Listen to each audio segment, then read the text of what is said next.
대중문화교류위원회 위원장에 박진영 JYP 엔터 대표 프로듀서가 선임되면서 엔터주 전반이 다시 고개를 들고 있습니다.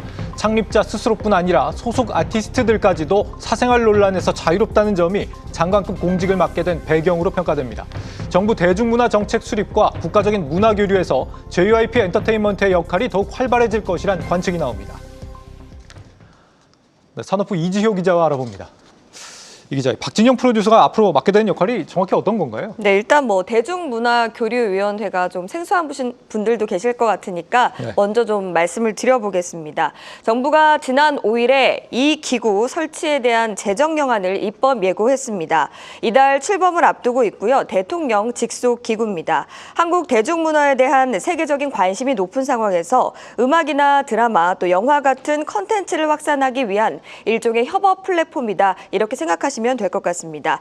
구체적으로 대중문화 교류 비전이나 전략을 수립하게 되고요. 민간 협력 사업을 발굴하거나 또 대중문화 관련 투자나 재원에 대한 전략도 맡습니다.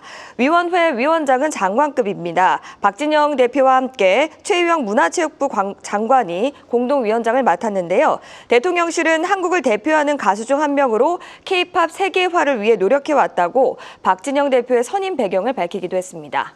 자, 이 최희영 장관의 경우에는 이 놀 출신이죠. 이 놀 유니버스, 그러니까 관광 문화산업 쪽에 아무래도 좀 역할을 맡게 될 것 같고, 박진영 위원장은 문화를 확산 진흥하는 쪽에 아무래도 역할을 맡게 될 걸로 보입니다. 네. 앞으로 이 JYP 엔터테인먼트 주가가 지금 덩달아서 좀 들썩이고 있는 상황인데 실제로 좀 기대할 만한 변화를 우리가 생각해 볼 수가 있을까요? 네, 맞습니다. 일단 제 출연 중에 좋은 소식이 전해져서 저도 좀 기쁘게 생각하고 있습니다. 네. 일단 JYP에 대한 기대감 역시 일고 있는 상황인데요. 박 위원장은 1994년 가요계에 데뷔를 했고요. 2001년에 JYP 엔터테인먼트를 설립을 했습니다.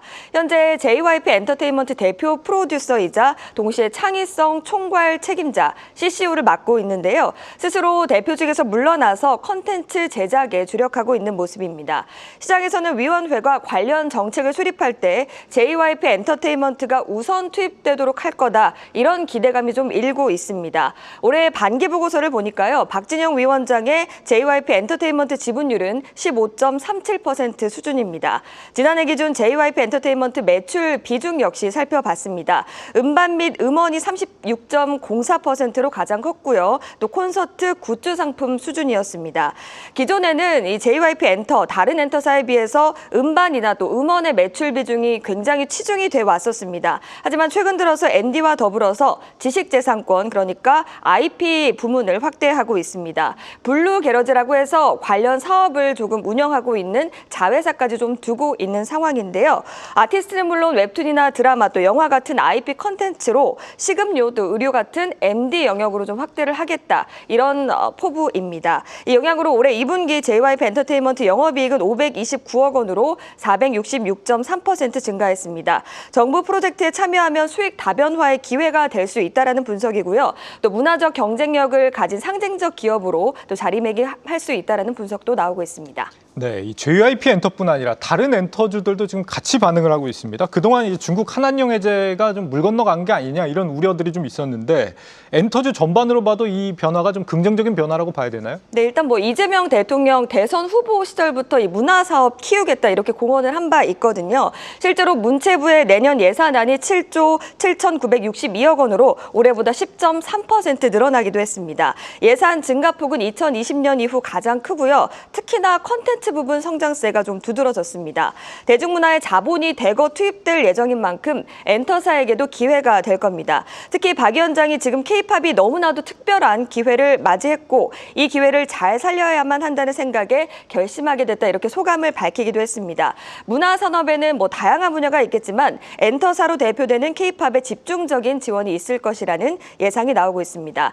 여기에 한한령 해제라는 모멘텀도 있습니다. 최근에 K-팝 걸그룹 케플러의 중국 공연이 무산됐다는 소식에 상승세였던 엔터주의 조정이 조금 이어지었던 상황이었습니다. 다만 증권가에서는 큰 악재는 아니라고 평가하고 있습니다. 신한투자증권은 케플러의 본토 공연은 1000에서 2000석 정도의 공연장이었다면서 한한령 속에서도 이 정도 규모의 오프라인 행사는 빈번히 이뤄졌다고 했고요. 이어서 1000단위 규모의 공연은 뉴스 하나에 실망할 필요가 없다고도 전했습니다. 최근에 인기를 끌고 있는 넷플릭스 영화 K-팝 데몬 헌터스의 인기도 한몫하고 있습니다.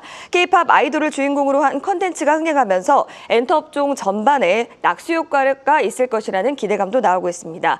NH투자증권 측은 K-팝에 대한 글로벌 관심이 높아질수록 음원, 공연 매출뿐 아니라 컨텐츠 판권, 또 IP 활용 사업 등 다양한 수익원이 확대된다라고 밝혔습니다. 네, 박진영 위원장 선임 배경과 영향을 알아봤습니다. 이지우 기자였습니다.